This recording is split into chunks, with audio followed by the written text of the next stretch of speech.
Pemirsa, jelang libur Idul Adha, penumpang mulai berdatangan di Stasiun Senen, Jakarta Pusat. Penumpang wajib menjalani rangkaian tes kesehatan. Penumpang mulai antri untuk melakukan rapid test yang diadakan di Stasiun Pasar Senen, Jakarta Pusat. Rapid test ini diadakan sebagai persyaratan untuk melakukan perjalanan menggunakan kereta api, meskipun rapid test sudah tidak direkomendasikan oleh Kementerian Kesehatan. Mayoritas penumpang mengaku sengaja melakukan perjalanan untuk memanfaatkan libur Idul Adha menuju sejumlah daerah seperti Semarang dan Yogyakarta.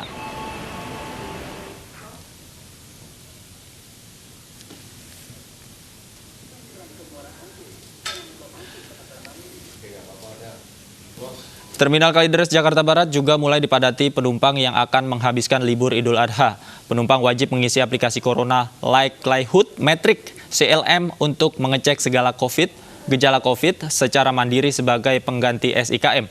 Pengurus terminal akan menyiapkan armada tambahan jika jumlah penumpang terus melonjak jelang Hari Raya Idul Adha yang bertepatan dengan akhir pekan.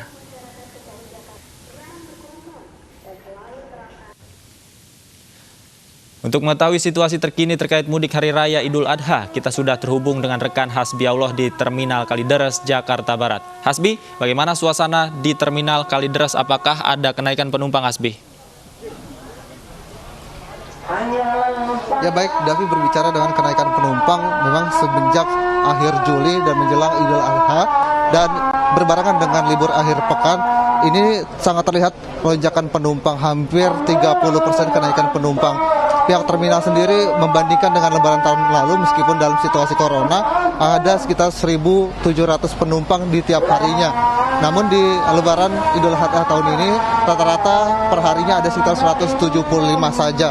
Kemudian di sini mereka harus mengisi data-data dan kelengkapan untuk melakukan bepergian begitu.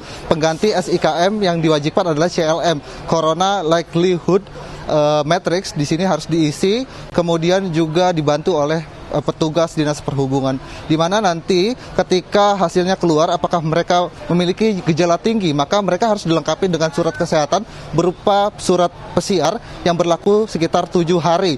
Apabila mereka tidak melengkapi hal itu, maka mereka tidak bisa pergi. Sejauh ini kami melihat di sini sangat disayangkan, meskipun masih banyak penumpang yang menggunakan masker, akan tapi mereka tidak aware ataupun tidak menjaga jarak atau social distancing di sekitar loket begitu. Di sini kami juga melihat adanya antrian-antrian penumpang di loket, kemudian nantinya kebanyakan mereka pergi ke Jawa Barat, Jawa Tengah maupun juga ke Sulawesi Selatan. Dan ketika kami menanyakan kepada penumpang apakah mereka takut atau tidak ketika situasinya seperti ini, mereka bilang memang mereka harus diwajibkan pulang. Maka dari itu bagi Anda yang ingin pulang ke kampung halaman, lengkapi data diri terlebih dahulu dan tetap pada protokol kesehatan. Davi? Baik, terima kasih Hasbiaullah atas laporan Anda langsung dari Terminal Kalideres, Jakarta. Selamat bertugas kembali. Sementara itu, jelang Hari Raya Idul Adha, Pemprov Sulawesi Selatan sudah menyiapkan protokol pemotongan dan pembagian hewan kurban serta sholat Idul Adha. Untuk mengetahui informasi selengkapnya, sudah ada rekan kami Nana Jamal di Rumah Jabatan Gubernur Makassar, Sulawesi Selatan. Nana, bagaimana persiapan jelang Idul Adha di sana, Nana? Ya, Davi dan pemirsa, menjelang Hari Raya Idul Adha 1441 Hijriah yang akan segera dihelat tepatnya pada tanggal 31 Juli 2020, tentunya masyarakat begitu antusias untuk menyambut Hari Raya Idul Adha. Namun ada beberapa protokol yang tetap harus dijalankan, dan untuk mengetahui seperti apa persiapannya, saat ini saya sudah bersama dengan Gubernur Provinsi Sulawesi Selatan, sudah ada Bapak Profesor Nurdin Abdullah. Assalamualaikum, selamat siang Pak. Waalaikumsalam, selamat siang. Bagaimana persiapan dan protokol COVID yang diterapkan untuk Hari Raya Idul Adha 1441 Hijriah ini, Pak? Ya, saya kira melihat perkembangan kasus COVID di Sulawesi Selatan ini, ya khususnya Makassar dan ada 5 kabupaten yang lain, tentu kita terus mengingatkan bahwa Hari Raya Idul Adha ini kita laksanakan dengan tetap mengindahkan protokol COVID secara ketat, ya, termasuk juga pemotongan hewan, pembagian hewan kurban. Jadi hewan kurban ini tentu kita berharap ya masyarakat bisa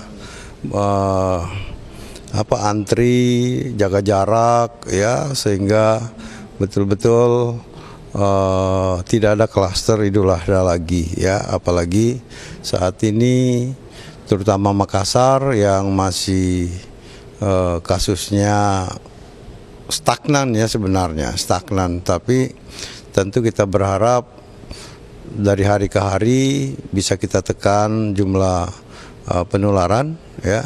Walaupun sekarang kalau kita lihat case fatality rate kita sudah di bawah 5%, tapi masih ada 6 kabupaten kota yang masih di atas 5%.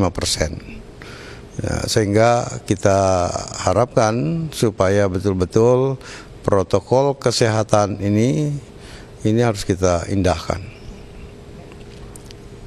Ya, dan sementara itu pemirsa, untuk jelang Hari Raya Idul Adha ini sendiri nantinya juga akan ada penyerahan sapi yang akan diserahkan ke Kabupaten Jene Ponto, dan tentunya untuk protokol COVID lainnya ini diharapkan kepada masyarakat untuk tetap mengikuti dan sebaiknya untuk tetap memilih berada di rumah. Kami ucapkan terima kasih banyak Pak Gub untuk wawancaranya, dan terima kasih pemirsa. Kami kembali ke Jakarta. Nana Jamal dari Sulawesi Selatan melaporkan. Terima kasih Nana atas laporan Anda langsung dari Makassar.